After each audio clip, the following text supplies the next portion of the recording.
나 여호와가 말하노니 너희 우상들은 소송하라. 야곱의 왕이 말하노니 너희는 확실한 증거를 보이라. 장차 당할 일을 우리에게 진술하라. 또 이전 일이 어떠한 것도 알게 하라. 우리가 마음에 두고 그 결말을 알아보리라. 꼭 앞으로 올 일을 듣게 하며 뒤에 올 일을 알게 하라. 그리하면 너희가 신들인 줄 우리가 알리라. 또 복을 내리든지 재난을 내리든지 하라. 우리가 함께 보고 놀라리라. 보라, 너희는 아무것도 아니며 너희 일은 허망하며 너희를 택한 자는 가증하니라. 아멘. 오늘 제목이 소송하라이죠. 소송하라라고 적어놨는데 앞뒤에 문맥을 모르고 우리가 그냥 이거 소송하라라고만 봤을 때는 재미있는 제목이죠. 소송하라. 여러분도 소송 해보셨습니까? 재판 해보셨습니까? 해보셨죠? 뭐 사업 때문이죠. 억울한 일이 좀 있었습니까? 진상 고객 때문에 그런 거 아닙니까? 그건 아니고. 전에 그런 말씀 하시길래. 아무튼, 소송할 수도 있고, 또, 부부 간에도 그죠. 도장 찍니 많이, 그런 일이 있기도 하고. 어릴 때는 부모님이 그런 얘기 하면 진짜 괴로웠는데, 찍자, 이렇게. 그죠. 소송하라. 소송하는 일이 많이 있죠. 하나님께서는 어떠한 맥락에서 그런 말씀을 하시는지 보겠습니다. 21절에 나 여호와가 말하노니 너희 우상들은 소송하라 라고 합니다.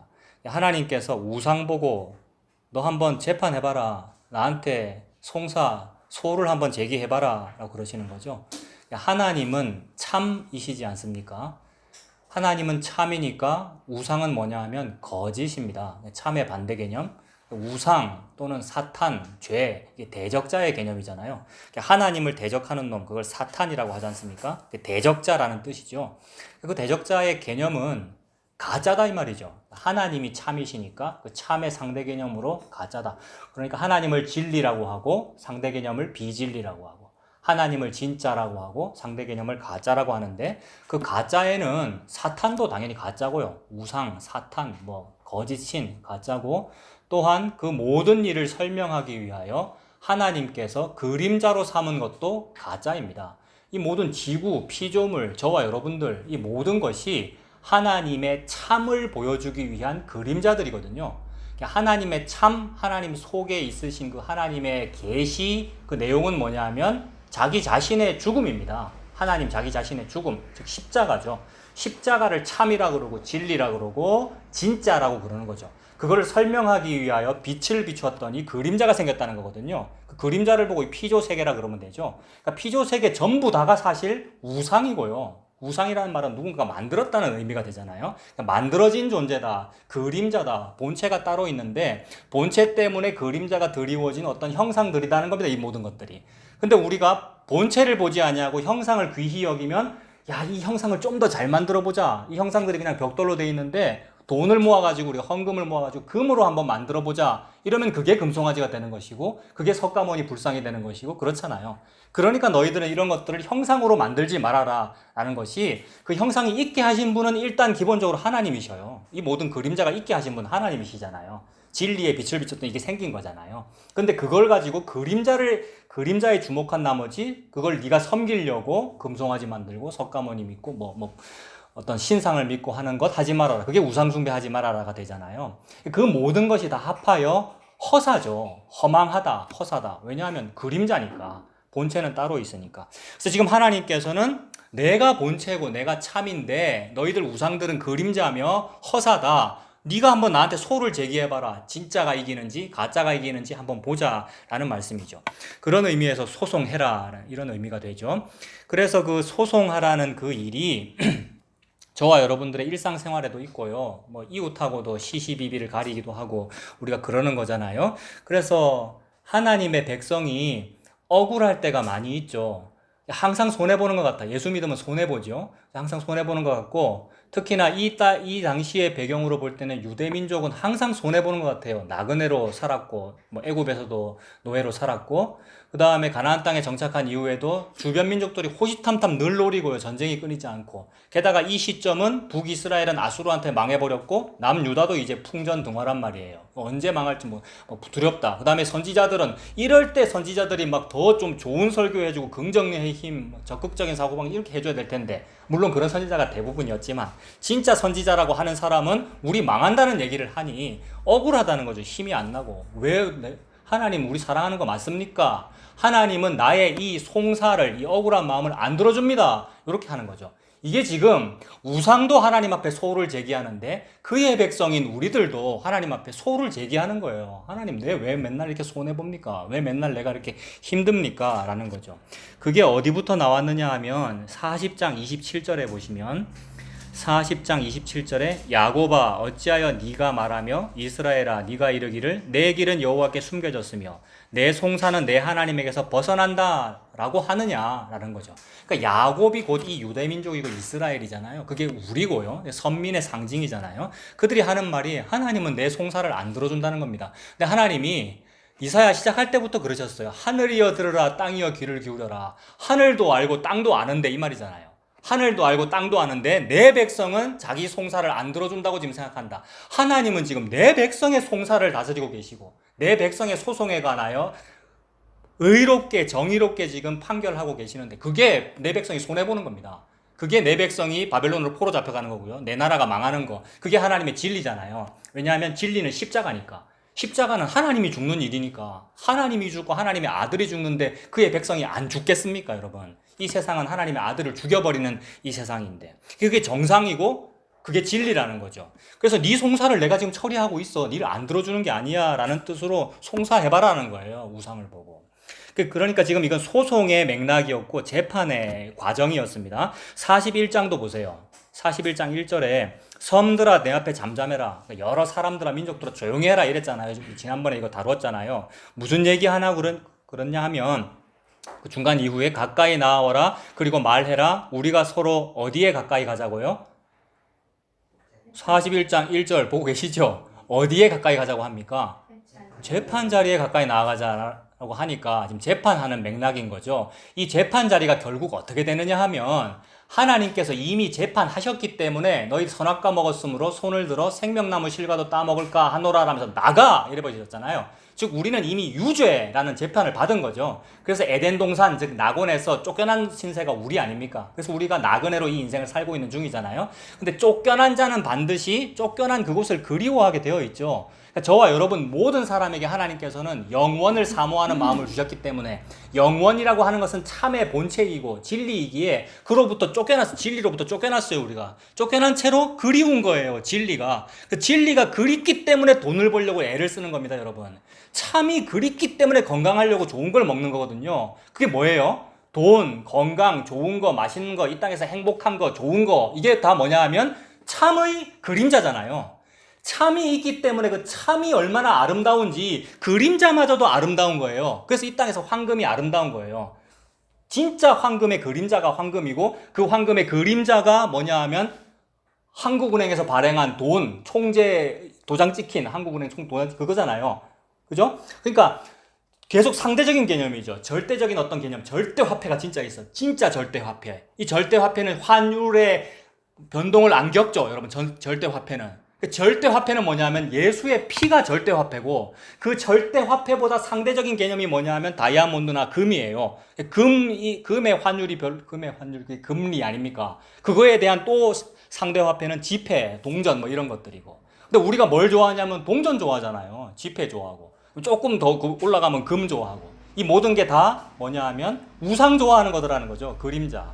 물론 그거는 하나님이 하라 그랬습니다.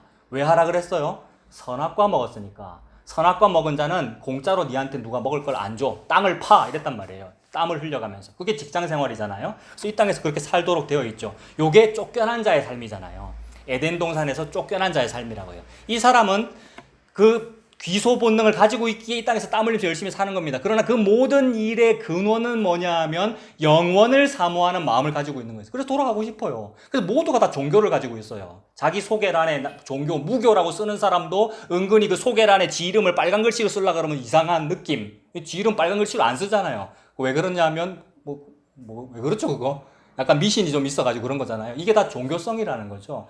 모두가 다 어떤 진리에 대한, 올바름에 대한 어떤 귀소 본능을 가지고 있구나. 그 하나님께서 주신 거예요. 그래서 그거 들으라고, 그걸 알으라고 이 에덴 동산 동편에 두루 도는 화염검과 생명나무로 향하는 길이 있는데 두루 도는 화염검과 그룹들을 두었다 그랬지 않습니까? 이게 지난번에 41장 1절 할 때 말씀드린 거잖아요. 그 동편에 두루 도는 화염검과 그룹들이 있다는 말은 지킨다는 말이고, 지킨다는 말은 얘네들이 이쪽으로 오려고 하네 라는 뜻이잖아요. 쫓겨난 얘네들이 이쪽으로 오려고 하네, 내가 못 오게 지켜야지, 이 말이잖아요. 우리가 가려고 안 하면 하나님 지킬 필요가 없을 거 아닙니까? 우리가 가려고 해요. 그래, 가고 싶은 그 마음은 하나님이 주셨어요. 즉 우리가 누군가를 믿고 막 붙잡고 싶은 거예요. 예수 붙잡으면 된다 이 말입니다. 예수님을 믿으면 된다 이 말입니다. 하나님은 그걸 지금 말씀하고 계시는 거죠. 근데 내 스스로 못 믿어요. 내 스스로 못 가요. 왜냐하면 갈라 그러면 화형검이 죽여버리는데, 이게 지금 재판석 앞에 선 피고의 입장이란 말이에요, 우리가. 그러니까 나는 낙원 가고 싶고 천국 가고 싶어. 근데 그 동편에 두루 도는 화형검과 그룹들이 불이 있기 때문에 날 그 통과하려고 그러면 내가 죽을 것 같은 상황. 그래서 혹시 내가 지금 소송을 막 제기해서, 하나님 나 억울해요, 왜 내 성사 안 들어줍니까? 나 소송을 제기하랍니다 라고 소송을 제기하면 내가 피고가 아니고 원고가 되잖아요. 원고라도 두렵다 이 말입니다. 왜냐하면 원고가 되어서 재판하다 보면, 재판장이 뭐 조사 막 하다 보면 피고가 죄가 요건데 원고 니도 죄가 있네라고 드러나게 되잖아요. 이 세상 재판하다 보면 누군가가 원고가 되어도 그 사람의 죄가 드러나는 바람에 매스컴에 막 드러나고 그러잖아요. 그러니까 원고하기도 두려운 거예요, 우리는. 근데 가만히 보면 그 에덴 동산의 동편에 그게 있었다는 말은 동쪽이 문이라는 얘기가 되죠. 근데 이 동쪽을 문으로 해서 하나님이 뭘 만들라고 하셨는데, 광야 생활할 때 모세 보고 성막 만들라고 하고 문을 동쪽에 내라 그랬단 말입니다. 그렇다면 이 말은 다른 데 문이 없어요. 성막에 동쪽에만 문이 있어요. 그 형상대로 그대로 만든 게 나중에 성전이고 문이 동쪽에만 있단 말이에요. 지금도 그 사람들이 성지순례니 뭐니 하면서 그 동쪽이 진짜 문이란 말이에요. 근데 지금은 다 허물어져서 없고 사람들이 예루살렘 통곡의 벽에 가서 뭐 하잖아요. 통곡의 벽. 그 통곡의 벽은 서쪽 벽의 일부거든요. 그러니까 동쪽 그게 정문이에요. 그럼 동쪽이 문인 그 어떤 건축물이 있다는 것을 이미 에덴 동산에서도 보여준 것이고, 너희들은 그쪽을 통과해서 들어가야 돼라는 것을 뉘앙스를 이미 다 보여주신 것이고, 그렇다면 그 성막, 그건 뭐를 의미하는가? 성막에 있는 모든 어떤 기물들과 모든 것들은 전부 다 뭐를 보여주기 위해서 하나님 말씀하신 겁니까? 하나님이 이미 요한복음에서도 그러셨고 누가복음에서도 예수님 그러셨는데, 이 모든 것이 내게 대하여 증언하는 것이니라 라고 하셨으니까 성막이란 곧 나를 의미한다라는 겁니다. 그래서 사람들은 예수님에게로 가야 사는 거예요. 예수님에게로 들어가는 길은 다른 길이 없어요. 천하 인간에 예수 외에는 구원 얻을 만한 다른 이름을 주신 적이 없다. 즉 들어가는 문은 동쪽 한 개뿐이다. 요 말이 하늘나라 들어가는 문은 예수뿐이다 라는 요 얘기거든요. 이 문은 굉장히 좁은 문, 좁은 길이에요. 그래서 좁은 길로 가라라고 그러셨죠. 근데 좁은 문, 좁은 길인데 사실은 10m인가 그래요. 성막의 문이 크단 말이에요. 누구든지 갈 수 있다는 말이죠. 이방인도 글로 갈 수 있다는 말이죠. 예수님의 말씀은. 그러니까 매우 좁으면서 넓은 문인 거죠. 그러니까 죄인의 눈에는 너무 힘들어 보여. 그룹들이 지키고 있고 화염검이 불칼로 휘둘러 버리니까. 근데 그래서 나는 못 가는데 예수님의 은혜로 그 길을 가게 하겠다는 것을 66권으로 지금 펼치고 계시는 거죠. 그래서 요 일을 하시는 분을 보고 진리라고 그러고요. 그 길은 너희들은 못 가는데 네가 헌금 많이 하면 골로 갈 수 있어. 네가 열심히 뭐 108번 절을 하면 요걸 네가 할 수 있어 라고 말하면 그게 가짜라 이 말입니다. 가짜 너가 맞냐 아니면 참인 내가 맞느냐 소송해보자 라는 얘기인 거예요. 그래서 예수라고 하는 그 예수님 십자가 보혈로 여기를 통과하게 되는군요가 드러나는 것을 보고 승소했다. 소송에서. 그걸 보고 성경에서는 이긴 자다. 이긴 자라는 얘기 신약에 많이 나오거든요. 요한계시록에 특히 이긴 자라는 표현. 신천지는 이만희 보고 이긴 자라고 그러잖아요. 근데 성경은 예수님을 믿는 자가 이긴 자가 아니면 누가 이긴 자냐 이런단 말이에요. 즉 예수님을 믿는 자가 자기 능력 아무것도 없고 나는 원고도 아니고 피고고 피의자고 용의자인데 승소해버리는 사건, 소송에서 그걸 보고 십자가라고 그런다는 거죠. 십자가는 그 원고도 아닌 그 피고 완전 살인 강도인 그 사람 보고 네가 승소했다, 너 무죄다라고 해주시는 사건이니까 요게 재판석을 통과한 겁니다. 그래서 이거 통과하라고 동쪽을 가리고 있는 문이 열려버리죠. 그게 성막문이고 성막문 들어가면은 성소문이 있고 거기 들어가면 지성소문이 있는데 전부 동쪽으로 나 있는 문들이잖아요. 그 지성소의 문인 휘장이 찢어져 버리더라. 언제? 예수님 십자가에서 몸 찢기실 때. 그러므로 예수님이 바로 성막이고 찢어진, 예수님이 성전이고 예수님이 바로 문이었고 예수님 죽음으로써 문이 열렸구나. 위에서 아래로 찢어졌으니까. 이거 에덴 동산 들어간 거다라는 얘기가 되는 거죠. 그 기소 본능을 가지고 있는 자에게. 근데 가짜로 하니까, 가짜 어떤 우상을 섬겨서 그런 낙원에 들어가겠다, 극락왕생하겠다라고 하니까, 또는 개신교적 열정으로, 기독교적인 종교성으로 잘 섬겨야 하나님께서 이러한 상급을 주신다라고 하니까 그게 우상이야, 그게 가짜야 라는 말씀을 하시는 거죠. 그래서 너희들 나와라, 재판자에 가까이 나와라 라는 겁니다. 그러므로 가까이 나오면 다 타 죽어요. 가라지들은 다 타 죽고, 알곡은 타 죽고 부활하는 거죠. 이 예수님과 함께, 예수님이 죽고 부활하는 거잖아요. 안 죽고 구원이 있는 것이 아니라 다 죽고 사는 거죠. 그래서 그러한 소송을 해보자는 겁니다. 소송하라 라고 했고요. 다시 오늘 보면 21절로 가서 소송하라 다음에 야곱의 왕이 말하노니 너희는 확실한 증거를 보여달라 이렇게 말씀하십니다. 여기서 지금 야곱의 왕이라고 그러셔요. 야곱을 표현하는 어떤 명칭이 여러 가지가 있는데 야곱의 이름이 뭐로 바뀌었습니까? 이스라엘로 바뀌었죠. 야곱이라는 이름이 영광스럽습니까? 이스라엘이라는 이름이 영광스럽습니까, 여러분? 이스라엘이 훨씬 영광스럽잖아요. 야곱은 뜻이 뭡니까? 속이는 놈, 사기꾼, 뭐 남의 발뒤꿈치 붙잡는 놈 이런 뜻이잖아요. 그래서 위로 쭉 올라가면 14절에 버러지 같은 너 야곱아 이랬단 말이에요. 그러니까 야곱 이꼬르 구더기 이런 뜻이란 말이에요. 근데 여기서 그러면 좀 하나님을 재판석상에서 재판장을 소개하려면 이스라엘의 여호와 뭐 이런 식으로 해야 되는데, 그래서 실제 재판에서, 인간 재판에서 재판장 뭐 들어오면 기립 뭐 재판장님께서 입장하십니다. 요새는 조금 나아져서 그런 거 안 한다던데 원래 그렇게 해야 되는 거잖아요. 근데 하나님은 지금 재판장을 소개하시기를 버러지 같은 그런 야곱의 왕이래요. 이미 시작부터 이거 편파 판정입니다, 여러분. 소송 시작부터 기울어졌어. 자기 백성 쪽에 편들고 계시는 거예요. 성경책은 너무 불공평한 자기 백성 쪽에 편드는 하나님의 편애의 이야기입니다. 너무 자기 백성을 사랑해서 편애하고 있는 거예요. 그러니까 야곱의 왕이야. 너그 우상이나 이방 이 열국들, 우상 섬기는 열국들의 왕이 아니라 나는 내 백성 야곱의 왕이야 라고 소개하심으로써 이 왕이 지금 이 소송의 재판장이면서 동시에 야곱을 변호하는 변호사가 되잖아요.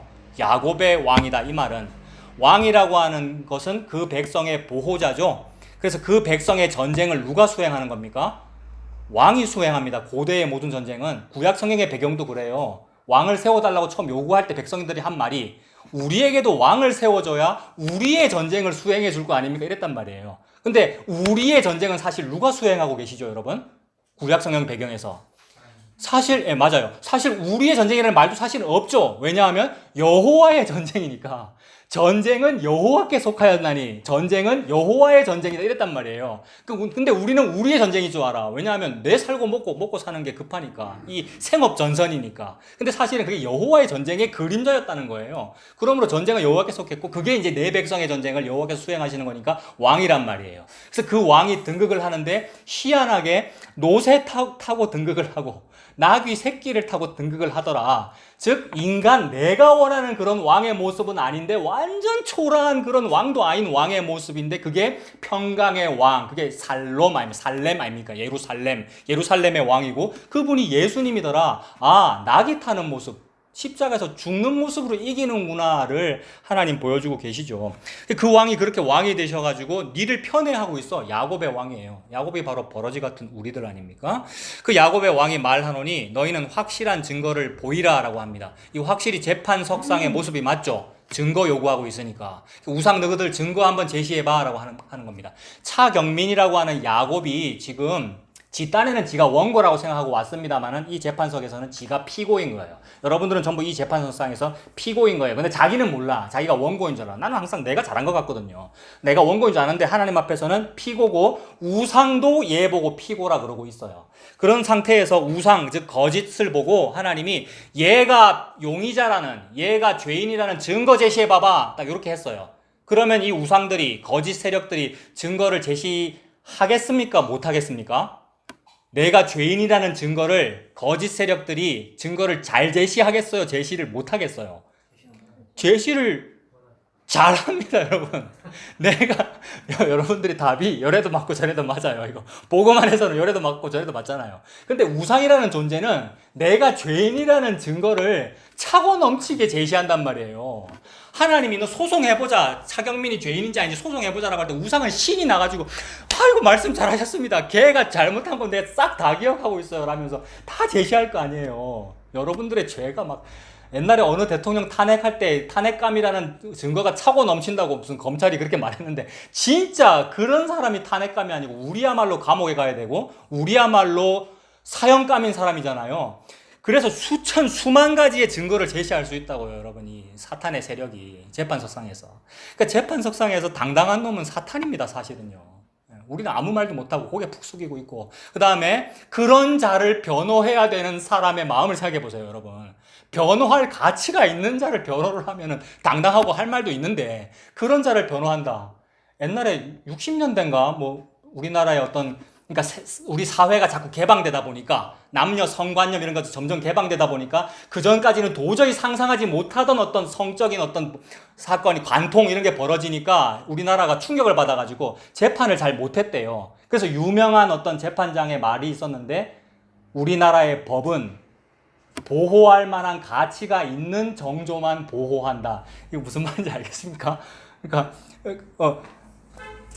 이제 남녀가 간통이 있었는데 여자에게 문제가 있다. 그래서 보호 안 해줄란다. 요 얘기예요. 그래서 여자가 남자를 먼저 유혹한 거 아니냐. 요런 얘기예요. 그러니까 이해를 못 하는 거죠. 우리 사회가 아직 개방되지 못해서 개방돼도 문제입니다만은 그런 식으로 피고인이 좀 보호할 만한 가치가 있으면 보혜사께서 변호사께서 말할 좀 힘도 나실 텐데 이건 전혀 힘이 안 나는 사건이란 말입니다. 그래서 그 보혜사께서 하신 일이 뭐죠? 그 변호인이며 하나님의 아들이며 재판장께서 하신 일이 뭐냐 하면 죽으신 일이죠. 피고인을 붙잡고 사형이란 말이에요. 그 소송을 말하는 거예요. 이렇게 하면 사탄은 지가 승소한 거죠. 재판장도 죽고 피고인도 죽고 다 죽고 지가 승소한 거잖아요. 근데 그게 패소다 이 말입니다. 그게 원시복음의 성취다 이 말입니다. 그래서 하나님의 아들, 즉 여자의 후손이 뱀의 머리를 밟아 이기는 그게 원시복음이잖아요. 창세기 3장 15절부터 시작되는. 그걸 이루는 것을 보고 참이라 그런다는 거죠. 그래서 하나님은 그 일을 할 거라는 거예요. 그래 그거 하는 과정에서 너 확실한 증거 보여봐봐 이러니까 수만 가지의 증거를 대는데 하나님 말씀하시기를 아니 두세 사람의 증거가 필요해 이렇게 하시는 거예요. 율법서에 보면 어떤 사람 사형시키거나 사람의 잘잘못을 가릴 때 증거 몇 개 필요합니까? 증인 몇 명 필요합니까? 2사람 또는 3사람으로 해라 그랬거든요. 두세 사람으로 해라 그랬다고요. 그 두세 사람 증거를 대라는 그 말이 여러 가지로 해석될 수 있어요. 근데 저는 정확한 해석은 잘 모르겠어요. 근데 그 여러 가지 해석될 수 있는데 함부로 사람 판단하지 마라 이런 의미도 되겠죠. 일반적으로 인본주의적으로는 그렇게 해석하거든요. 재판을 할 때 함부로 사람한테 사형 내리면 안 되고 반드시 두세 이상의 어떤 복수의 증거가 있어야 확실히 무죄라고 한다. 그러니까 신상필벌을 말하는 것 같은 상당히 윤리적인 법을 말하는 것 같은 그런 건데 하나님은 두세 사람 그렇게 말씀을 하시고 나서 나중에 신약에 와서 말씀하시기를 너희 중에 혹시 형제가 어떤 범죄한 사실이 있거든 한 사람으로 판단하지 말고 두세 사람의 증거를 대라 이렇게 말씀하시면서 고로한 두세 사람이 모인 곳에 나도 함께 있느니라 교회를 말씀했거든요. 그러므로 두세 사람이라는 것은 교회를 의미하는 거죠. 무슨 확실한 증거라든지 증거가 3개 이상 돼야 이 사람 사형 내릴 수 있어 그런 얘기가 아니고 확실한 증거라고 하는 것은 사람이 복수가 돼야 확실해 요 얘기도 아니고 교회가 확실한 거라는 거예요. 그래서 그 두세 사람이 땅에서 매면 어떻게 됩니까? 이거 마태복음에 나오는 같은 맥락에서 하는 거거든요. 땅에서 매면 하늘에서도 매이고 땅에서 풀면 하늘에서 풀린다. 즉 두세 사람이 모인 예수님이 함께하는 교회가 가장 확실한 증거라는 거죠. 교회라는 것은 6월절 어린 양 피로만 만들어지는 게 교회입니다.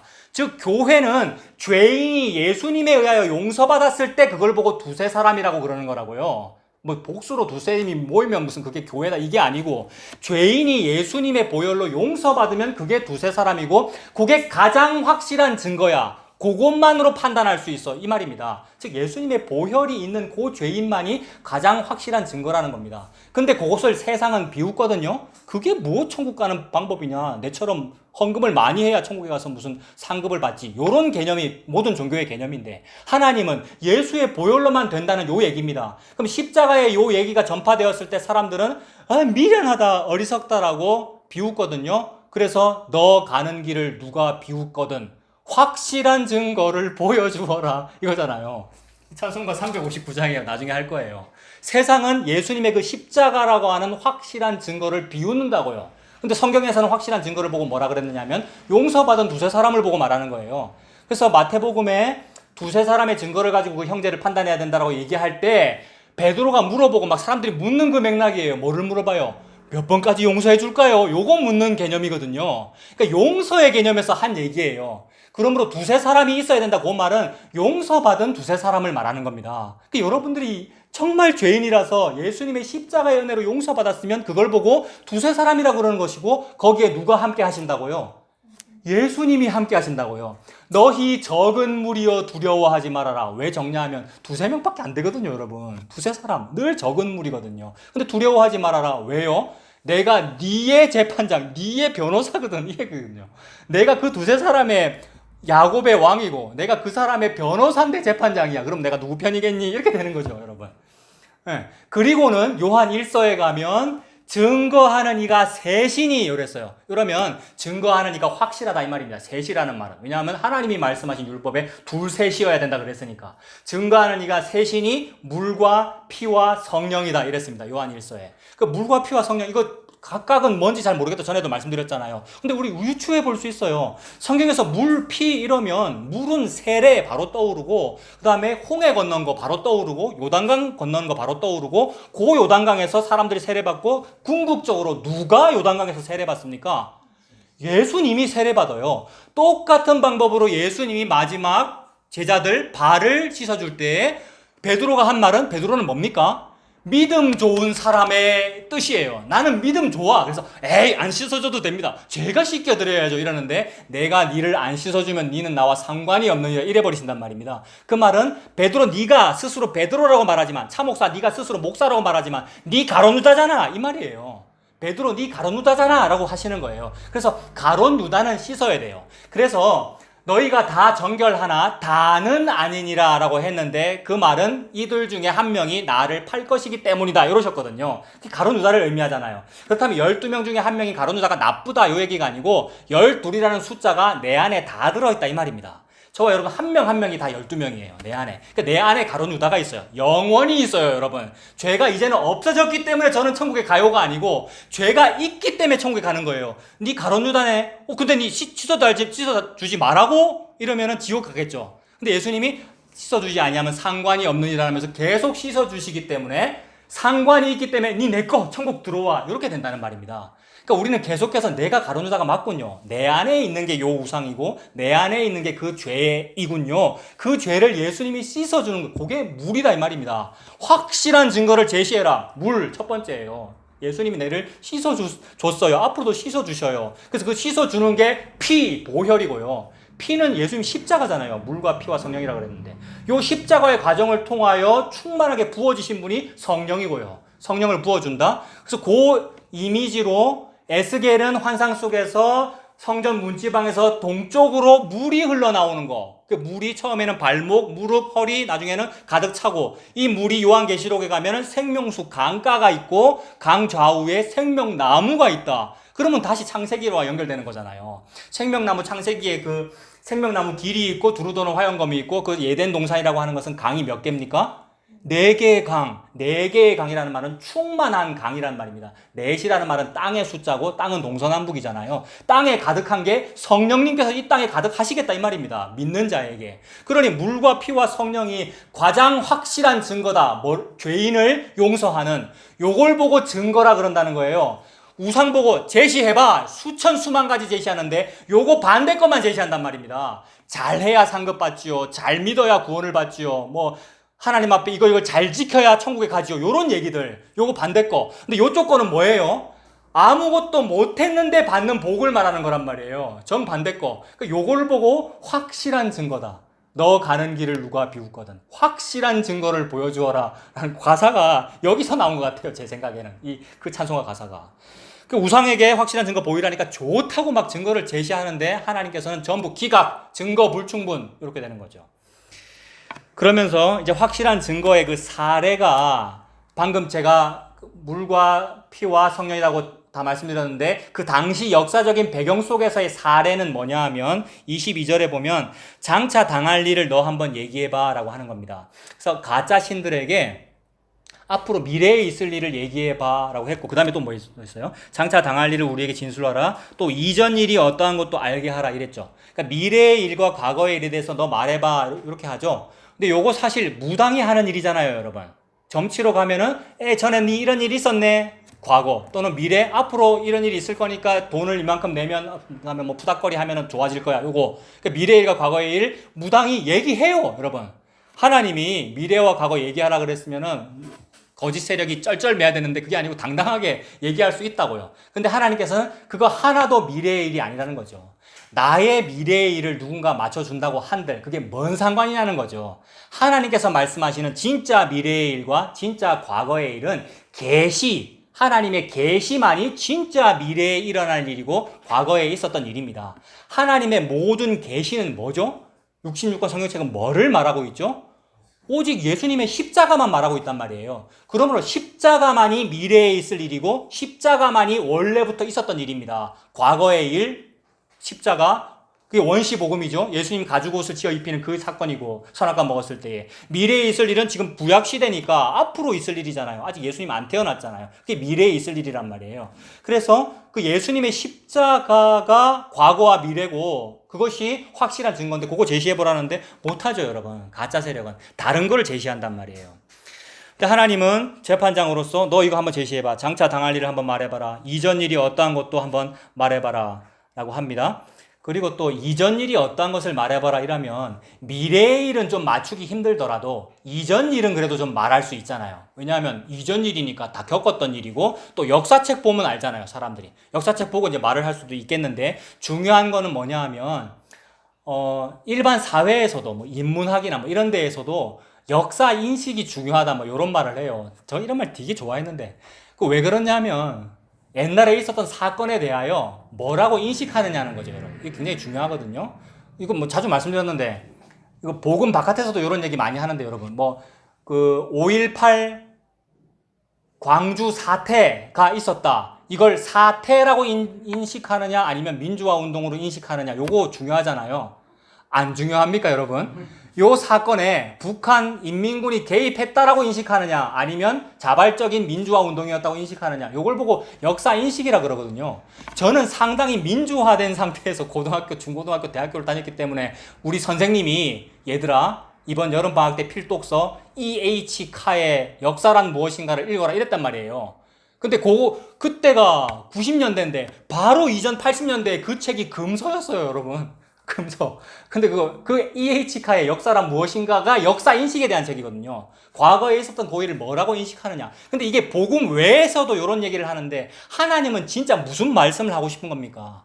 너희 나라에, 유다 나라에, 그 다음에 창세기에, 뭐 성경책에 요런 사건들이 기록되어 있는데 너 이거를 뭐라고 인식하느냐라고 묻고 계시는 겁니다. 과거에 있었던 그 일을 너 한번 말해봐라 이 말이. 말을 못하죠. 기껏해야 하는 말이 뭡니까?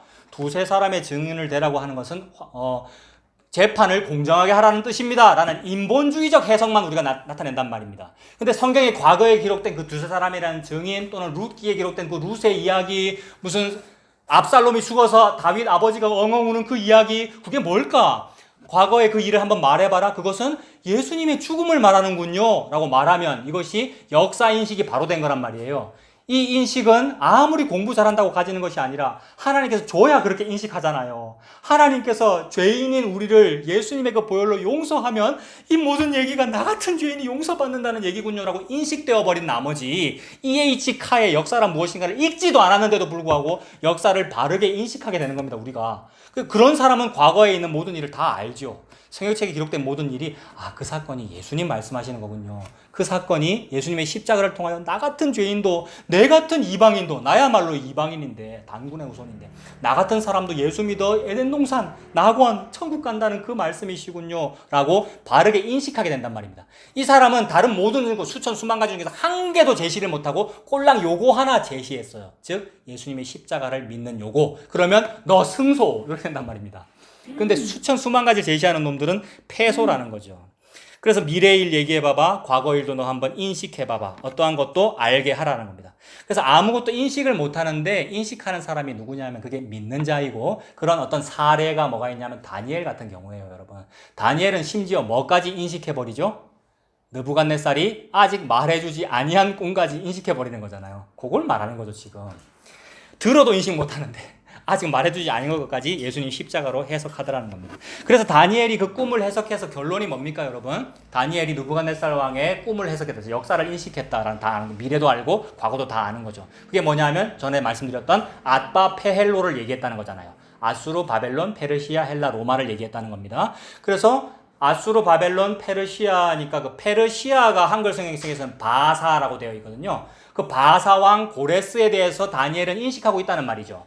바사왕 고레스에 대해서 크리스찬 여러분들은 인식하고 있다는 뜻이 됩니다. 그 말은 역사의 주인공은 느부갓네살 네가 아니야. 창조주이신 하나님께서 역사의 주인공이셔. 예수님이 역사의 주인공이셔. 그래서 예수님이라고 하는 새로운 왕에 대한 스토리가 펼쳐질 거야 라는 겁니다. 그래서 느부갓네살 네나 벨사살 네가 계속 왕하는 게 아니고 앞으로 어떤 다른 왕이 나타나라고 얘기한 거예요. 다니엘이. 그게 아빠 페 중에서는 페르시아의 바사왕 고레스가 되는 거예요. 그 이사야서는 지금 고레스 이야기를 하면서 얘기하는 거기 때문에 지금 미리 말씀드리는 겁니다. 그래서 고레스를 보고 하나님은 심지어 뭐라 그러냐면 기름 부음 받은 내 종이라 이래 버리셨어요.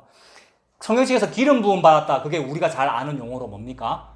기름 부음 받은 자, 그리스도고, 좀 더 다른 말로는, 세 글자로는 히브리 말로 메시아.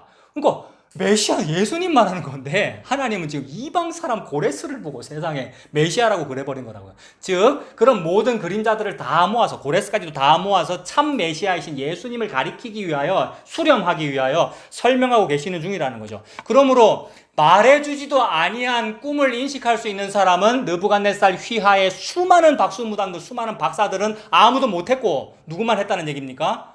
다니엘만 했다는 얘기니까 그 말은 크리스찬이 한다 이 말입니다. 예수님 믿는 사람만이 십자가를 안다 이 말입니다. 여러분들이 다니엘이라는 얘기죠. 그래서 그 사람이 앞에 패로 다 얘기했으니까 이제 고레스를 얘기한 것이고, 그 고레스에 대한 얘기 맥락이 오늘 드러나요. 조금 더 보겠습니다.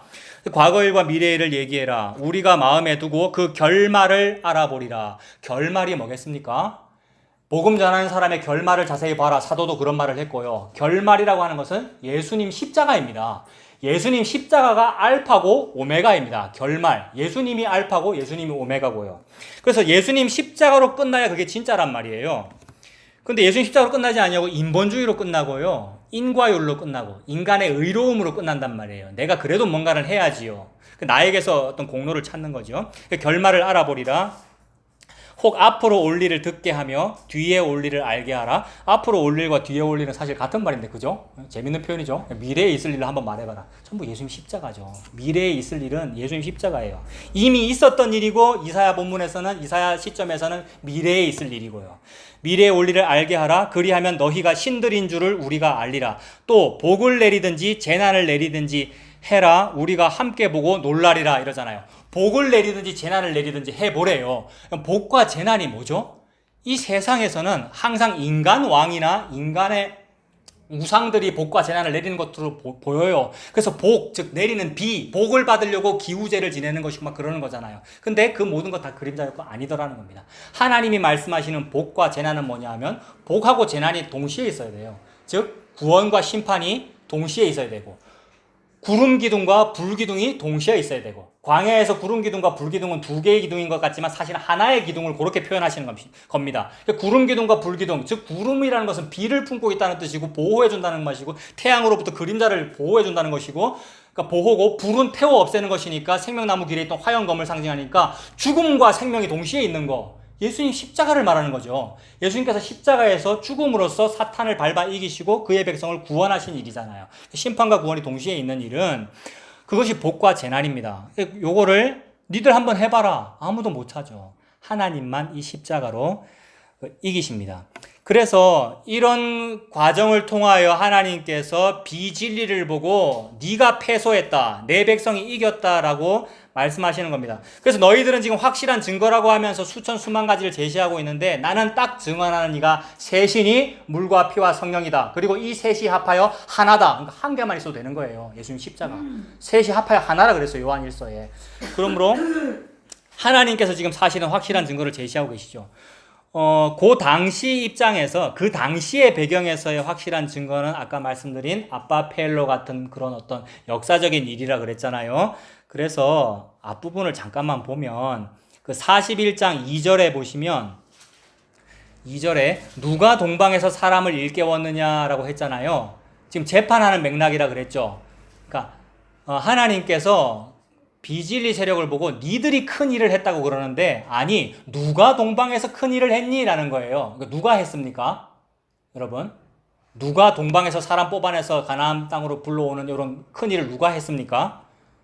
이미 우리 다 살펴봤는데 내가 곧 그니라 살펴봤잖아요. 하나님 그 말하고 싶어서 누가 했느냐 이거 물어본 거거든요. 그러니까 여호와께서 하셨어요. 여호와께서 누구를 그림자로 사용해서 했느냐 하면 아까 말씀드린 아빠 페헬로 할 때 페르시아의 바사 왕 누구라 그랬습니까?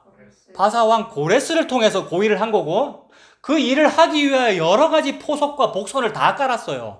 동방에서 사람 불러냈다라고 할 때 이미 고대로 가면 하나님은 동방에 사는 사람인 즉 갈대아 우르에 사는 사람인 아브라함을 불러내서 가나안 땅으로 부른 거잖아요. 그러므로 동방에서 사람을 부르는 분은 지금 하나님입니다.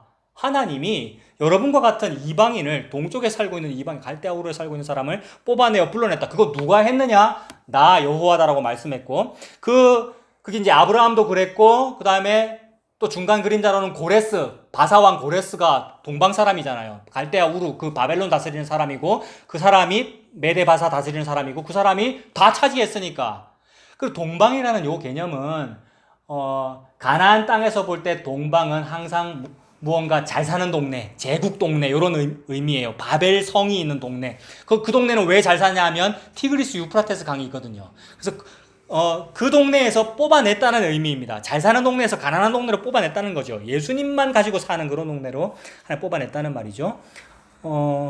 그리고 그러니까 방금 그 2절에서 동방에서 뽑아냈다고 했는데 또 재밌는 거는 25절로 가면 어디서 뽑아냅니까? 25절에서는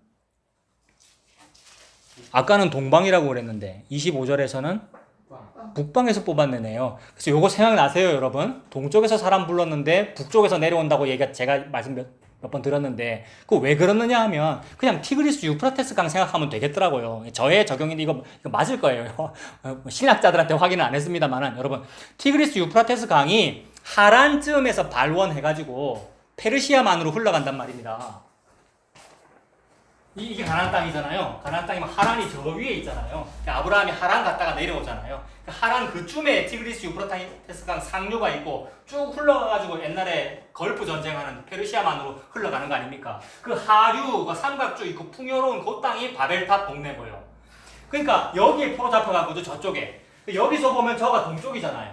근데 강은 이렇게 흐르기 때문에 북쪽이면서 동쪽이란 말이에요. 상류는 북쪽에 있고 그리고 사람은 이동을 항상 강 주변에서 하겠죠. 강 유역에서 털을 잡고 사는 것이고 사막으로 가면 죽으니까 그래서 이동할 때 여기서 이렇게 이동한 거란 말입니다. 아브라함이 데라가 그래서 하란 갔다가 내려오니까 이렇게 볼 때는 북쪽에서 내려오게 되는 거잖아요. 그래서 북쪽과 동쪽이 같아요. 그러니까 이 사람 입장에서 볼 때는 그리고 제국이 쳐들어올 때도 군량민이 이런 거 뭐 다 싣고 어떻게 옵니까? 그때 가서 거기서 약탈하는 거지. 물을 다 어떻게 싣고 옵니까? 강 따라가는 거지. 그러니까 제국이 이렇게 올라가서 내려온단 말이에요. 그러니까 침략군도 북쪽에서 오죠. 근데 그게 동쪽에 있는 군대를 말하거든요. 같은 말이 되죠. 동쪽과 북쪽이. 그러면 역사적으로 사례를 다 예를 드는 거예요.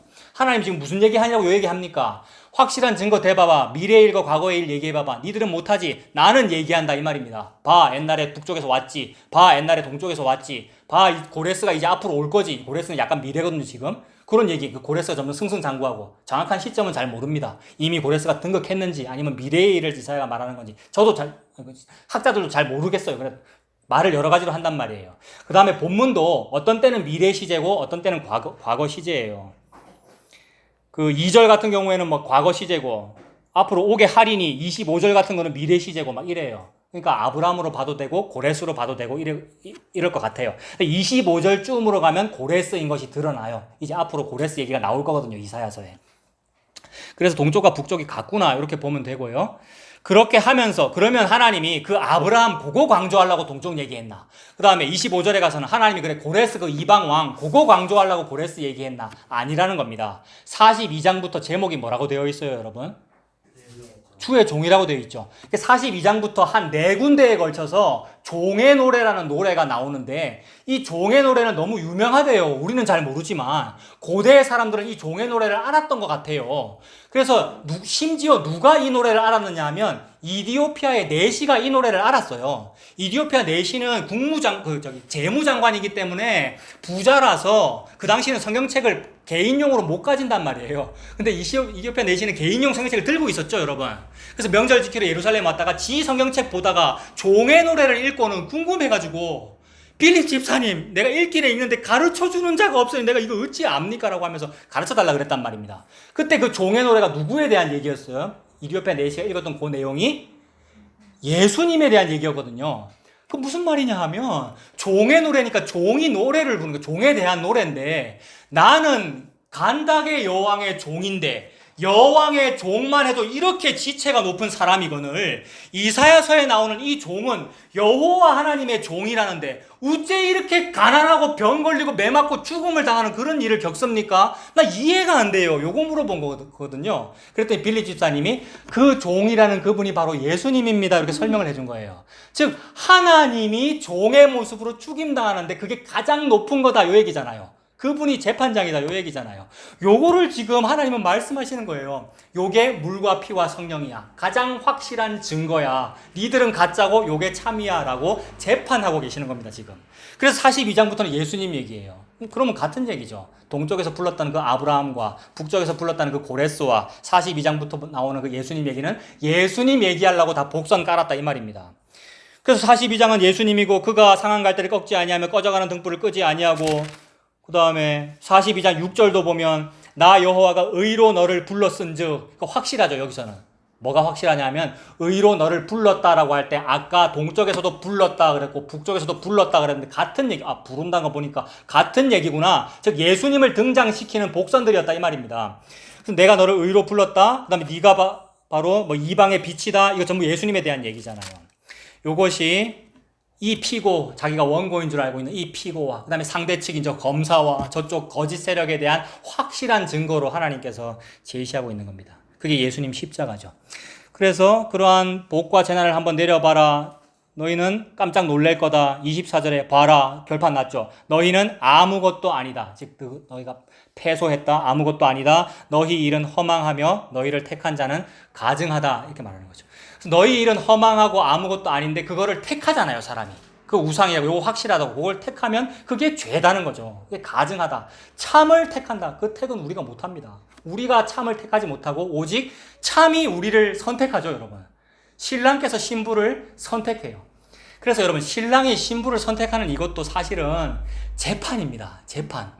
그 승소할 어떤 가능성이 없는 재판이에요. 즉 변호할 가치가 없는 자를 변호한 게 신부 택한 거예요. 우리 예수님이 신부 택하는 거 가만히 보세요, 여러분. 서기관 바리새인들은 좋은 여자를 고른단 말이에요. 율법 잘 지키는 여자 이런 걸 구해서 내 아내로 삼거나 아니면 친구로 삼는데 예수님은 포도주와 독주를 즐기는 자요 세리와 죄인의 친구로다. 즉 예수님은 세리와 죄인 즉 창녀와 결혼하는 이미지잖아요. 그래서 호세아는 누구랑 결혼합니까? 고멜과 결혼하고요. 또 뭐죠? 삼손은 블레셋 여자를 자꾸 바꿔가며 사귀어요. 결혼하고요.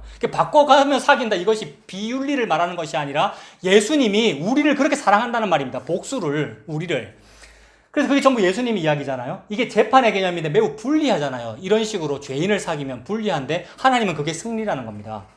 그래서 이러한 재판의 개념, 여자를 구한다, 아내를 구한다는 요 개념, 재판의 개념, 게다가 오늘 제목이 소송한다라는 요 개념에서 저는 뭐가 떠오르냐 하면 재판 또는 소송 중에서 여러분 제일 유명한 거 여러분 한번 얘기해 보세요. 무슨 재판, 무슨 소송이 있을까요? 성경책에 나오는 것 중에서. 성경책에 여러 가지 재판과 소송이 있는데 뭐 저는 그 묻기도 재판이고요. 왜냐하면 룻기가 성문에서 벌어지는 일인데, 성문이 뭐라 그랬습니까? 제가 고대의 성문이 뭐 하는 곳이라 그랬습니까? 재판석이거든요, 성문이. 그래서 그 말 안 듣는 아들이 있으면 어떻게 하라 그랬습니까? 성문에 데리고 나와가지고 모든 성읍 장로들이 모여서 돌로 쳐라. 근데 그 재판을 신약에 가서는 하나님이 어떻게 하시느냐 하면, 아버지가 둘째 아들이 집 나갔을 때에 동구 밖에 나와서, 아직도 상거가 뭔데, 그 말은 성문 바깥으로 나와가지고 성문 가기 전에, 율법에서 돌마다 죽기 전에 미리 나와서 보호하려고 나왔다, 그 얘기거든요. 이 전부 재판의 개념이에요. 그러니까 룻기도 재판이에요. 무슨 재판이겠습니까? 모압 여자 룻은 지옥 가는가 천국 가는가 확인 소송, 이런 거란 말이에요. 법에 의하면 어디 가야 돼요? 모압 여자는 지옥 가야 되죠. 영원히 여호와의 총회에 들어올 수 없다 그랬단 말입니다. 근데 그날 그 재판은 뭐예요? 기업 물을 자 확인 소송이 되어버렸잖아요. 그래서 가짜 기업 물을 자는 신발 벗어주면서 나는 안 하겠노라. 왜 안 합니까? 나는 우리 집 재산에 손해가 될까 하여 룻과 결혼하지 않겠노라. 이따위 소리를 한단 말이에요. 그게 우상, 가증하다 이랬고요. 근데 참 기업 물을 자, 자기 순번도 아니에요. 이 사람은, 보아스는 자기 순번도 아니라고요. 근데 제가 할게요. 이게 누구냐면 예수님이죠. 그래서 보아스와 룻이 결혼한다는 얘기고, 그 룻이 오벳을 낳는다는 얘기고, 오벳이라는 말의 뜻은 종이라는 얘기고, 그 종은 예수님을 의미하고요. 종이라는 얘기예요. 예수님이 종이 되어서 오셨다는 얘기고요. 그 오벳이 이새를 낳고요. 이새에서 줄기가 나는데, 이새의 줄기가 유명한 말로 무슨 뜻입니까? 이새의 줄기가 나사렛입니다. 줄기가 나지르란 말이에요. 이새의 줄기, 그게 나사렛이에요. 그 사람이 다윗이고요. 그럼 나사렛 예수를 의미하는 거고요. 그래서 아브라함과 다윗의 자손, 예수 그리스도의 세계라는 신약이 펼쳐지는 거고요. 이거 재판이에요. 그러니까 재판. 무슨 재판? 룻이라고 하는 지옥 가야 되는 사람을 보고 무죄라고 한 재판. 이게 소송입니다. 이 마태복음 족보에는 이런 여자가 많이 나오죠. 룻도 그러고, 또 유다는 다말에게서가 나오고, 또 뭐죠? 라합에게서가 나오고, 결론적으로는 마리아에게서, 마리아는 마라라는 말인데, 쓰다는 말인데, 피고인의 입장이고, 쓰다 어떤 죄인의 입장인데, 그런 개념을 계속 펼치는 거예요. 그게 유명한 재판이고, 신약으로 가면 저는 오네시모가 떠오르거든요. 오네시모도 정말 이거 소송이고 재판입니다. 도망간 노예 사형 확정 소송이란 말이에요. 그래서 두기고가 딱 붙잡고 주인인 빌레몬에게 가는데 어떻게 되는 거예요? 결론이 뭐를 붙잡고 가는 겁니까?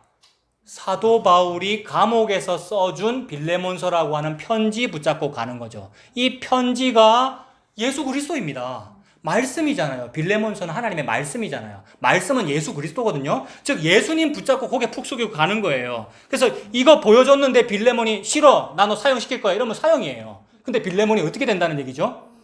감히 예수님 앞에서, 사실 역사적으로는 사실 사도 바울 앞에서죠. 사도 바울이 빌레몬보다 선배이기 때문에, 나이가 많은 나 바울은 지금 갇힌 자들 중에서도 너에게 권고하노니 이 사람을 노예로 여기지 말고 형제로 여겨다오, 이랬단 말이에요. 그 말을 못 이겨서 이제 받아들여주는 건데, 사실 요게 재판석상에서 그렇다는 거잖아요. 하나님의 그 율법의 재판석상에서 여러분들이 고개 푹 숙이고 겨우 예수라고 하는 전혀 나를 변호해줄 가치도 없는 나를 변호하는 요거 붙잡고 천국에 들어갔는데, 하나님이 어서 온나라고 해준 거죠. 너 무죄다, 이렇게 해주는 거. 이 재판이죠, 빌레몬서가. 그리고 이런 거 여러 가지 떠오르는데, 진짜 재판은 아까 집사님 말씀하신 것 같은데 솔로몬의 재판 아니에요? 요거 말씀하신 거 맞아요? 가장 많이 떠오르는 솔로몬의 재판이죠. 한번 보세요, 여러분. 열왕기상 요거 보고 마치겠습니다. 열왕기상 3장, 구약의 515페이지.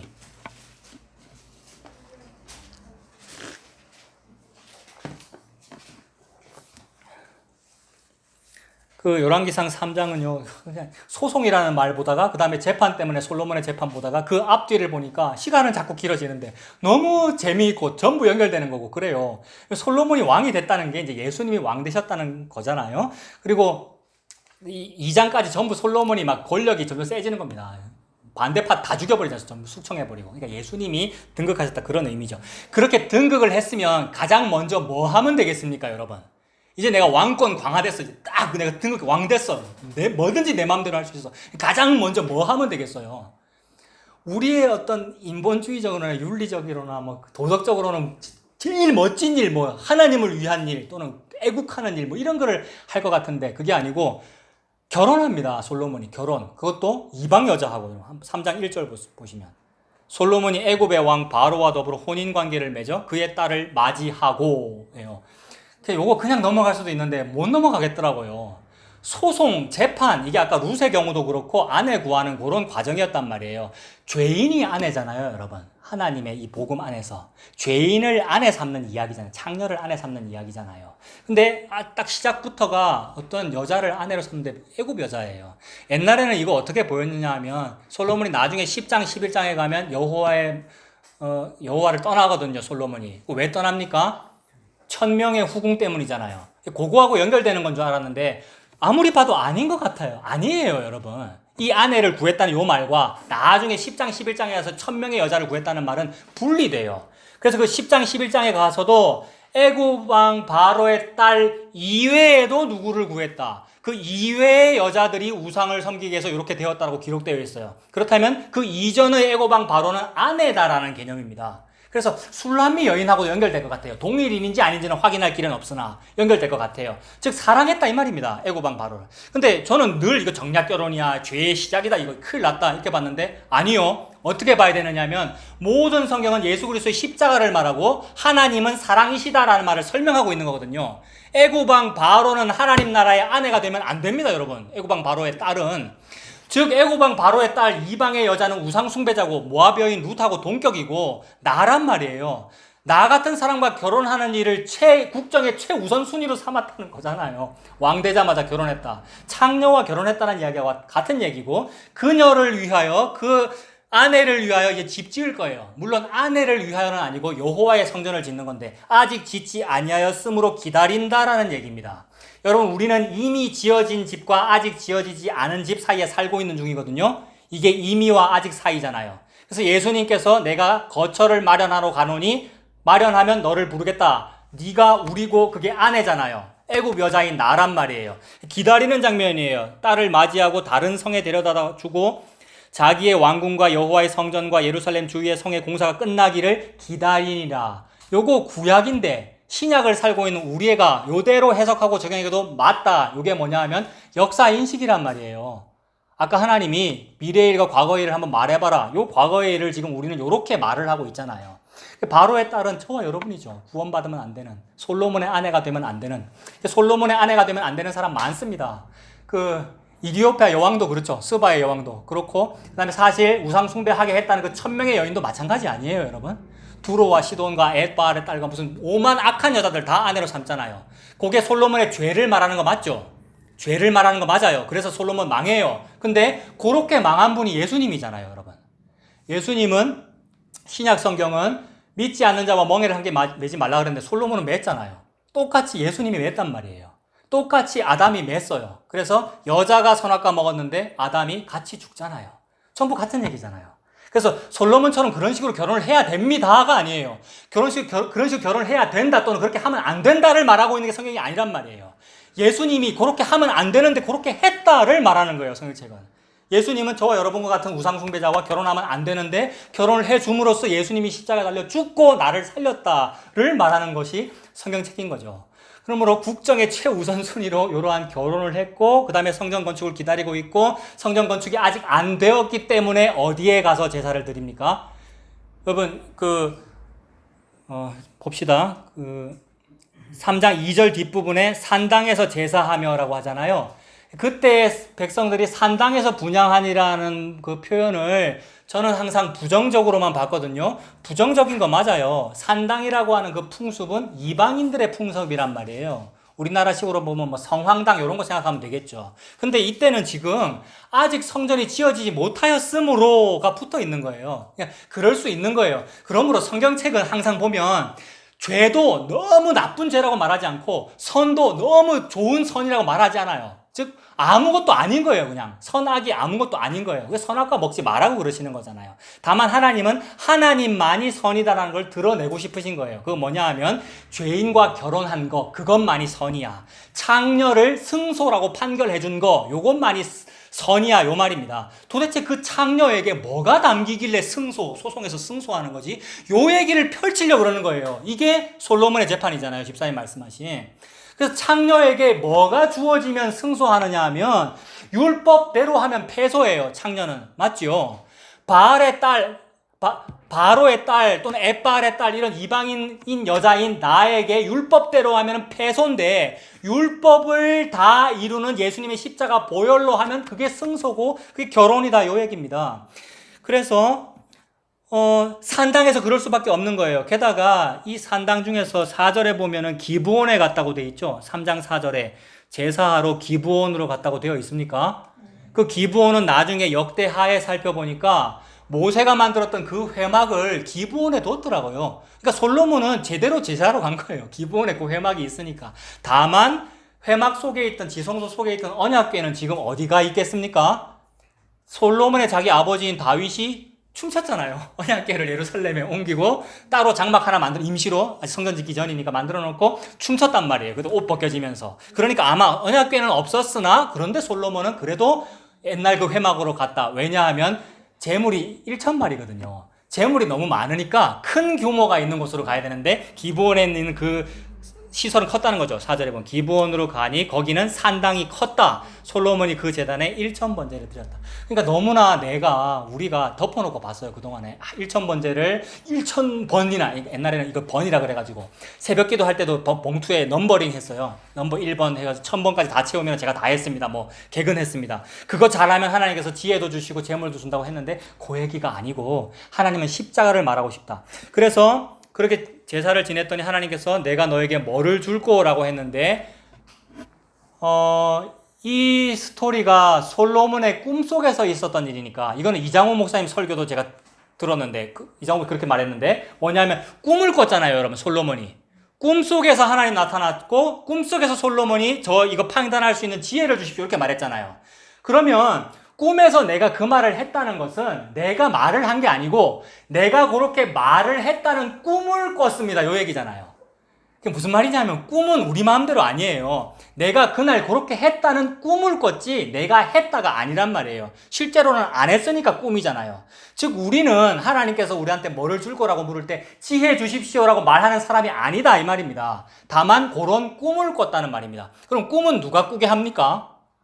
창조주가 꾸게 합니다. 즉 솔로몬의 입에서 지혜 달라고 말하도록 꿈을 역사하는 분은 하나님이에요. 즉 하나님이 말했다는 거죠. 그 하나님의 말은 뭐냐면 말을 다른 말로 하면 언약이잖아요. 하나님의 언약이 말이고 그게 말씀이란 말이에요. 이 말을 누구한테 줬느냐면 솔로몬 너그 아버지한테 줬어요. 그게 다윗이잖아요. 그 더 위로 올라가면은 아브라함한테 줬고요. 아브라함 언약이 횃불 언약이니까 반 쪼개지는 그 언약이고요. 그 언약이 그대로 다윗에게로 갔고 다윗 너그 집안에 내가 불을 끄지 아니하리라 이랬단 말이에요. 그 말은 다윗에게 있는 그 지혜가 그대로 지혜는 성령님이죠. 하나님을 말하고요. 그 지혜가 솔로몬 너한테 그대로 있는 것이기 때문에 솔로몬이 그 말한 거예요. 지혜 달라고.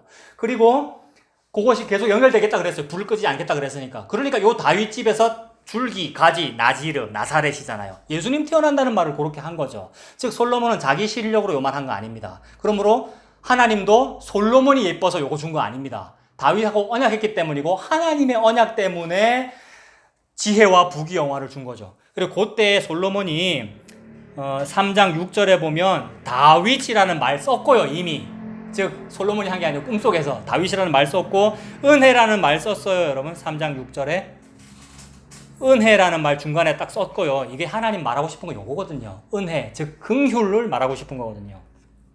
그 다음에 7절도 다윗이라 그랬어요. 7절도. 다윗, 즉 그 은혜의 언약 때문에 하나님께서 요 일을 한 거예요. 그리고 9절에 가면 선악을 좀 분별할 수 있게 해주십시오라고 요구를 해서 지혜를 달라고, 선악을 분별하게 해달라고. 근데 선악 분별하면 됩니까, 인간이? 여러분, 하나님이 선악과 먹지 말라 그랬는데, 근데 여기서 지금 솔로몬이 선악을 분별하게 해주십시오 이렇게 말해버렸으니까 선악과 먹게 해주십시오 이 말이 되어버리잖아요. 근데 그건 또 하나님이 했잖아요. 하나님이 솔로몬 보고 그런 꿈꾸도록 만들었잖아요. 그 선악과 먹게 하겠다는 거네요. 그렇다면 그 선악과는 뭐냐 하면 생명나무거든요. 선악과라는 나무와 생명나무는 결국 같은 나무가 되는데 내가 먹으면 독약이고요. 하나님이 먹이면 생명이에요. 그래서 생명나무는 요한계시록에 가서 결국 하나님이 먹여요. 그러니까 내가 생명나무의 길로 들어가면 맞아 죽고요. 불칼에.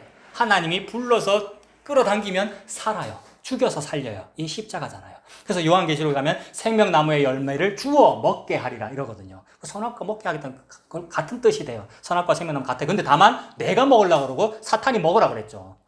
그것만 다르죠. 그래서 이제 선악을 알아요. 그렇다면 선악을 안다는 말은 진리를 안다는 말인데 그 법대로 재판을 잘한다는 뜻이 아니라 법을 하나님의 이 언약으로 해석한다는 말입니다. 언약은 은혜와 긍휼이거든요. 그래서 긍휼로 판단되면 그게 선이에요. 긍휼은 누구한테만 긍휼입니까, 여러분? 법 잘 지키고 한 번도 창녀짓을 안 한 사람, 정말로 율법 잘 지킨 사람에게 긍휼입니까? 아니면 창녀에게 긍휼입니까? 창녀에게 긍휼이에요. 하나님은 그것만 얘기하고 있어요. 그래서 창녀와 같은 여자와 결혼했어요. 이미 1절에서.